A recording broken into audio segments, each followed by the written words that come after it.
Galerinha, nossa aula de hoje é sobre conceitos da antiguidade. Veja bem, a aula de hoje é de extrema importância. A única forma de você compreender o passado, a única forma de você compreender a antiguidade é você dominando esses conceitos. Quando você consegue compreender os conceitos, aí você vai entender todos os povos que você estudar sobre a antiguidade. Ninguém tira o trono do estudar. Ninguém é o dono do que a vida dá. E por que é importante a gente pensar sobre conceitos? Por que os conceitos são importantes? Veja bem, se a gente for pensar quais serão os conceitos que definem a nossa época, que definem o tempo em que vivemos hoje, o século XXI, nós podemos pensar em alguns conceitos, como por exemplo, democracia. Democracia ainda nos define, hein? Podemos pensar em capitalismo, industrialização, tecnologia, informação, autoritarismo também. São alguns dos conceitos que definem o momento histórico em que nós estamos vivendo. E assim como nós, lá na antiguidade, os povos da antiguidade, eles também tinham os conceitos, claro que não foram eles que criaram, né? Mas os historiadores que vieram posteriormente criou esses conceitos para definir esses povos da antiguidade, certo? E esses conceitos são importantes para a gente compreender, para a gente conseguir compreender a mentalidade e a organização social, política e econômica desses povos da antiguidade, certo? Vocês estão ouvindo o sino da igreja? Olha só. Já que o sino da igreja está tocando, vamos começar pelo conceito de teocracia. Vamos lá? Teocracia. O que significa esse governo teocrático? Governo teocrático. Vamos dividir a palavra. Teo significa Deus. E cracia significa poder. Governo, poder. Ou seja, nós estamos falando de um poder divino, de um poder de Deus. O governo teocrático era como se caracterizava a política na antiguidade, né? Os povos da antiguidade, eles tinham um governo teocrático, ou seja, o líder político que os dominavam, que os controlavam, que os governavam, ele era também um líder religioso. Ou ele era visto como escolhido de Deus, né? Como era o caso dos faraós, por exemplo, né? Lá no Egito Antigo, eles eram escolhidos por Deus, ou eles eram escolhidos, ou eles eram o próprio Deus, sabe? O próprio Deus governando. Então, o governo teocrático é o governo que mistura política com religião. E, pessoal, isso é extremamente perigoso quando se faz essa mistura. Quando mistura política com religião, o negócio não tem como dar certo, né? E aí, nós temos que lembrar que hoje no Brasil, por exemplo, nosso contexto, nós somos um país laico. Nós temos uma divisão entre Estado e religião. Então, nós não somos um governo teocrático, graças a Deus. Por mais irônico que isso pareça. A gente precisa lembrar, né, a bancada do nosso governo aí, vários políticos que nós temos, que nós somos um governo laico e democrático, e não teocrático. Teocracia é coisa antiga, é coisa da antiguidade, beleza? Já passou, já acabou. Bom, então teocracia, eu acho que deu para entender, né? É um governo onde o líder político também é um líder religioso e essas coisas se misturam, tá? É um governo, um poder divino, ok, pessoal? O segundo conceito, que também tem a ver com religião, é o conceito de politeísmo. Politeísmo significa, poli significa vários e teísmo significa deuses, né?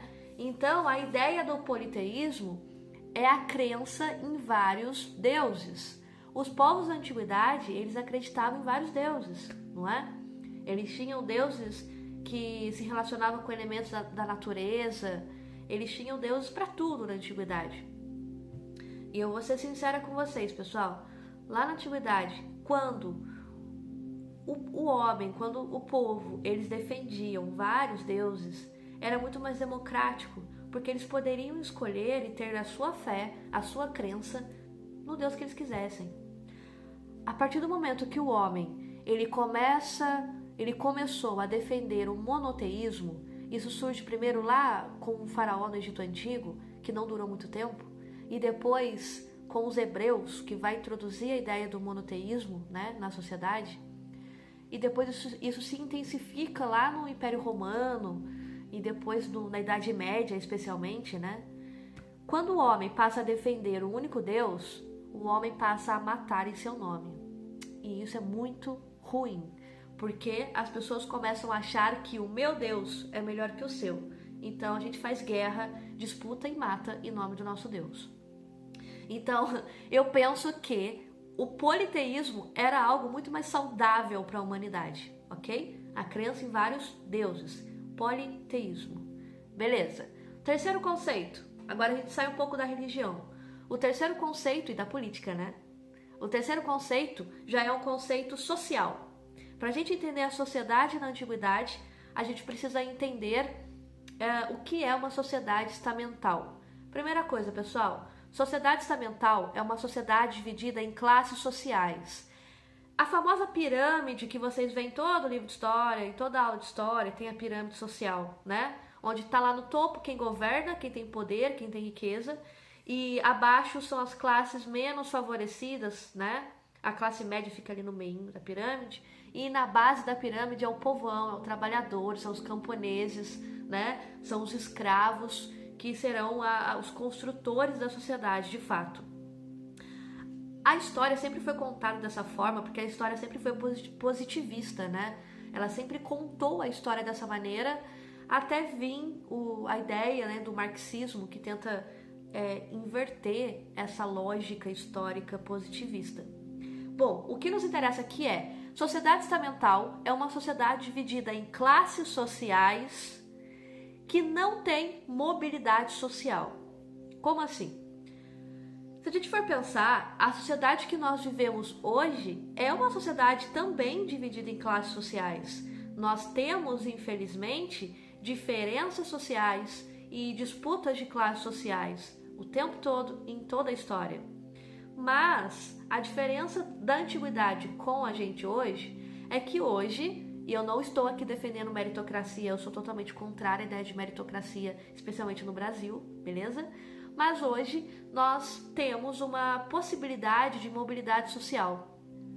Na antiguidade, não. Na antiguidade, por ser uma sociedade estamental, o seu nascimento é que vai determinar qual era a sua classe e como seria a sua vida. Se você nascesse camponês, você ia morrer camponês. Se você nascesse escravo, você morreria escravo. Se você nascesse na família nobre, você morreria um nobre. Não teria como existir uma mobilidade social, nem para cima, nem para baixo. Não existe essa mobilidade social. Então, sociedade estamental é uma sociedade dividida em classes, é uma sociedade dividida em castas, em estados, e é uma sociedade que não existe mudança, que não existe mobilidade social. Beleza? Esse conceito é muito importante, pessoal, muito mesmo. Bom, o outro conceito, o quarto conceito agora para a gente pensar, agora a gente sai da sociedade e a gente pensa a economia da época. Como era organizada a economia da época? A economia da época era organizada pela sociedade hidráulica. As sociedades da antiguidade são chamadas de sociedades hidráulicas. Olha o nome, hidráulico, que nos lembra água. Então são sociedades que dependiam da água para a sua sobrevivência, que a sua economia dependiam da água. Até porque, pessoal, a principal economia da antiguidade é a agricultura. E se a principal economia da antiguidade é a agricultura, é óbvio que os povos da antiguidade vão se estabelecer nas margens dos rios e serão dependentes dessa água, né? Então, sociedades hidráulicas são povos que se estabelecem nas margens dos rios, que desenvolvem a agricultura como economia e são dependentes da água. Belezinha?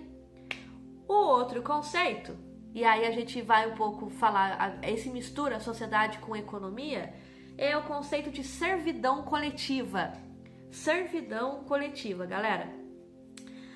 A servidão coletiva nada mais é do que um trabalho compulsório, tá? É um trabalho compulsório. O que é um trabalho compulsório? É um trabalho obrigatório. né? Os camponeses, os homens e trabalhadores livres da época, eles eram obrigados a trabalhar principalmente na agricultura, que era a economia da época, e nas obras públicas. Então, por exemplo, qualquer tipo de obra pública que os faraós ou que os grandes governadores queriam realizar, tinha um trabalho compulsório. Os camponeses, os servos eram obrigados a fazer. Então se chama servidão coletiva, porque era coletivo, era todos os trabalhadores que tinham que trabalhar de forma de servidão, tá? Como trabalho compulsório. O que difere o trabalho compulsório, a servidão compulsória, da escravidão, né? Os alunos me perguntam muito isso. E o que difere é que o escravo, ele era propriedade mesmo. Ele era propriedade dos senhores, né? Já o servo não, ele era livre, porém obrigado a trabalhar, e por isso trabalho compulsório ou servidão voluntária. Beleza? Bom, e agora o conceito. Esse conceito é muito importante, sempre cai em vestibular, sempre cai nos concursos, e ele, para você compreendê-lo, você precisa de todos os outros que eu falei anteriormente, tá? Que é o conceito de modo de produção asiático. Quando a gente pensa em modo de produção, é como as pessoas se organizavam economicamente, né? Hoje, qual é o modo de produção que nós temos hoje, na nossa época? Nós temos o modo de produção capitalista, certo? Nós temos o modo de produção industrial capitalista neoliberal, ponto. É o nosso modo de produção. O modo de produção na antiguidade é chamado de modo de produção asiático, tá? E o que caracteriza o modo de produção asiático? Tudo que eu falei anteriormente. A servidão voluntária, a sociedade estamental, o governo teocrático e as sociedades hidráulicas. Todos esses conceitos é o que caracterizam, juntos eles vão formar o que a gente chama de sociedade de modo de produção asiático, ok? Modo de produção asiático. Belezinha, galera? E por último, para a gente finalizar nossa aula de hoje, o último conceito que é importante na antiguidade, na verdade é o nome de uma região, que é o conceito de crescente fértil. Crescente fértil. O que seria esse conceito de crescente fértil? Bom, esse crescente fértil, ele é uma região do Vale dos Rios mais importantes da antiguidade, que foi o Rio Nilo, os rios Tigre e Eufrates, da região ali da Mesopotâmia, o Rio Jordão. Os vales desses rios, ali na região do Oriente Médio, é que nós vamos chamar de crescente fértil, certo? Os povos que se desenvolveram nessa região, no vale desses rios, eles são os povos da região do crescente fértil. Egito, assírios, fenícios, acádios, persas, sumérios, babilônicos, caldeus e tantos outros povos da antiguidade que se estabeleceram nessas regiões, disputaram terras, fizeram muitas guerras, muitas construções também, né, fantásticas, e que marcaram a história por isso. Bom, por que essa palavra crescente fértil? Essa região, se a gente olhar o mapa, ela é uma região que pega o nordeste da África e essa região do Oriente Médio, da atual Mesopotâmia, ou seja, pega a região do Egito, né, e a região da Mesopotâmia, ele faz um formato de uma lua. Ele faz um formato de uma lua crescente, E fértil é por conta dos rios, é por conta da importância da fertilidade dos rios para poder desenvolver a agricultura, que era a economia principal. Então, olha que interessante, crescente fértil. O crescente é por causa da lua, do formato geográfico dessa região, e fértil porque é uma região banhada por esses rios. Certo, pessoal? Então, essa foi a aula de hoje, espero que vocês tenham gostado. Não se esqueçam, para você compreender o Egito, a Mesopotâmia e todos os povos da antiguidade, vocês precisam estar dominando cada um desses conceitos. Valeu, até a próxima!